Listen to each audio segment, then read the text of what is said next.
Fakta sejarah wilayah Matraman, Jakarta Timur di era peninggalan kolonial. Kelurahan Matraman. Nama Matraman berasal dari kata Mataraman.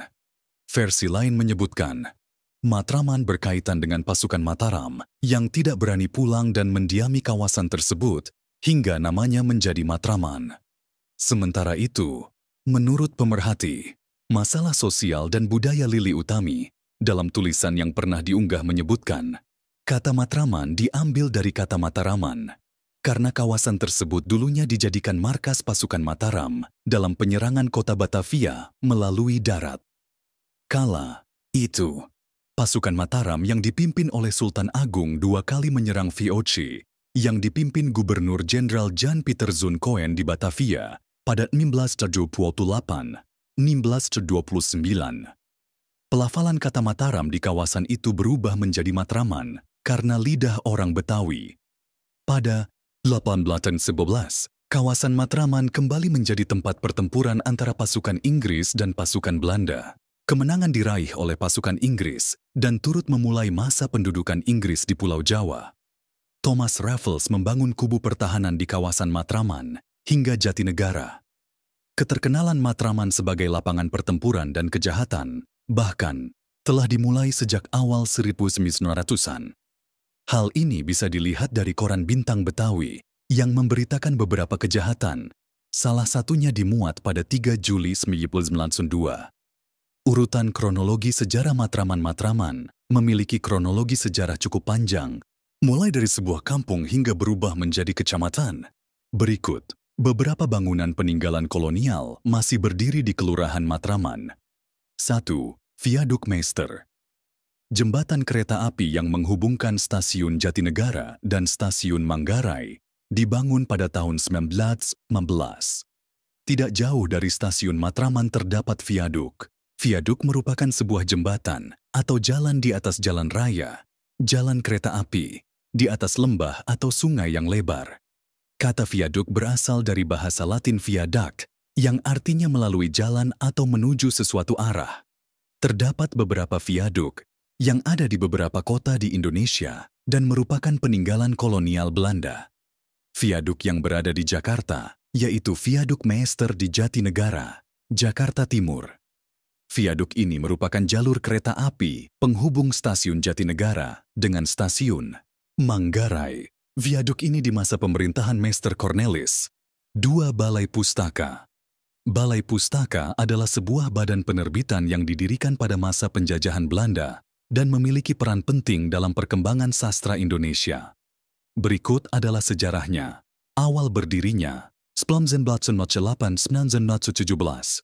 Balai Pustaka berawal dari Komisi for the Volkslektuur, Komisi Bacaan Rakyat, yang didirikan oleh pemerintah kolonial Hindia Belanda pada tahun 1908.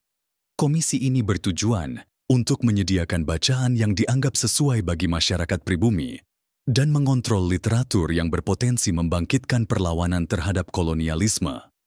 Pada 1917, Komisi for the Volkslektuur berubah nama menjadi Balai Pustaka dan mulai aktif menerbitkan buku-buku sastra dalam bahasa Melayu, Jawa, Sunda, dan Batak era keemasan 1920-an, 1930-an. Pada periode ini, Balai Pustaka menjadi wadah bagi banyak penulis sastra modern Indonesia. Beberapa karya sastra terkenal yang diterbitkan Balai Pustaka antara lain Siti Nurbaya, 1922, Marah Rusli Salah Asuhan, 1928, Abdul Muiz Layar Terkembang, 1910, Sutan Takdir Alis Jahbana. Buku-buku Balai Pustaka umumnya bertema pendidikan, budaya, dan modernisasi, serta ditulis dengan gaya sastra yang formal dan terstruktur. 3. Gereja Santo Yosef. Gereja Santo Yosef di Matraman, Jakarta Timur, memiliki sejarah panjang yang dimulai pada awal abad ke-20.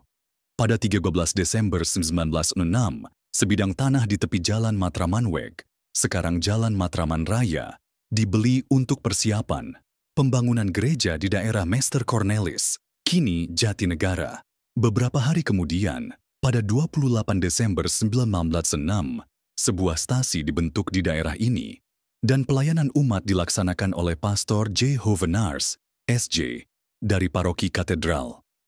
3 tahun kemudian, pada 22 Juni 1909, tercatat permandian pertama atas nama Christina Wilhelmina Cornelia, yang lahir pada 14 Mei 1909.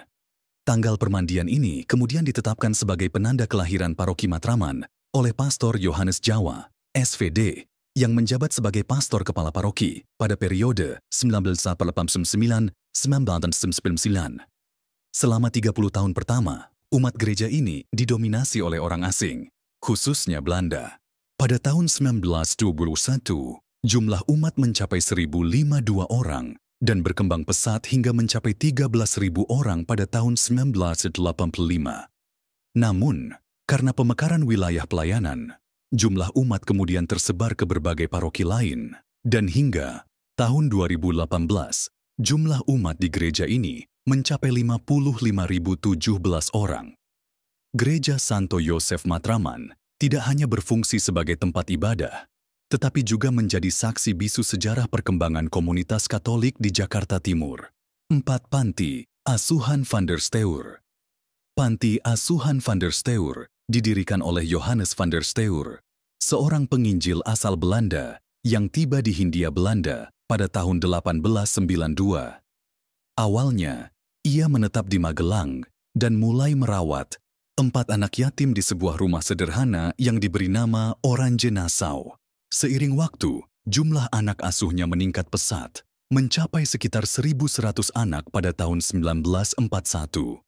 Setelah wafatnya Pak van der Steur pada tahun 1945, pengelolaan panti asuhan dilanjutkan oleh yayasan yang didirikannya. Pada tahun 1949, yayasan tersebut memindahkan operasionalnya ke Jakarta. Hingga kini, Panti Asuhan van der Steur terus beroperasi di Jakarta, melanjutkan warisan pendirinya dalam merawat dan mendidik anak-anak yatim dan terlantar dari berbagai latar belakang.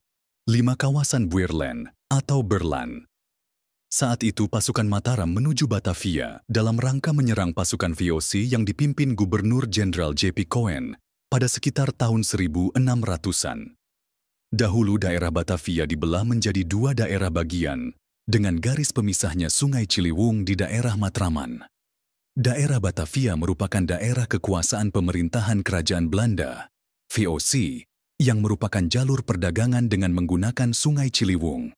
Sungai ini mampu dilewati oleh 30 perahu yang membawa berbagai barang keperluan sehari-hari dari luar kota yang dikonsentrasikan di sekitar daerah. Kali Baru Tanah Abang dengan kontrol penuh dari VOC yang berpusat di daerah Kali Besar Timur dan di sebelah barat Ciliwung, tepatnya yang sekarang menjadi Matraman. Benteng Mataram akhirnya dikuasai oleh Belanda dan dijadikan benteng. Sekarang menjadi daerah Buirland, Berland. Dulu digunakan sebagai benteng kavaleri Belanda dan posko pasukan berkuda dan kantor dinas Brandweer atau markas pemadam kebakaran. Sedangkan di seberangnya dijadikan gudang peluru dan amunisi meriam dan pemukiman tentara kompeni, sekarang disebut Palmeriam, Paalmeriam. Terima kasih yang sudah nonton. Jangan lupa bantu support channel kami kitabahas.id dengan cara like, comment, dan subscribe. Apalagi yang mau kita bahas, silahkan tulis di kolom komentar. Terima kasih.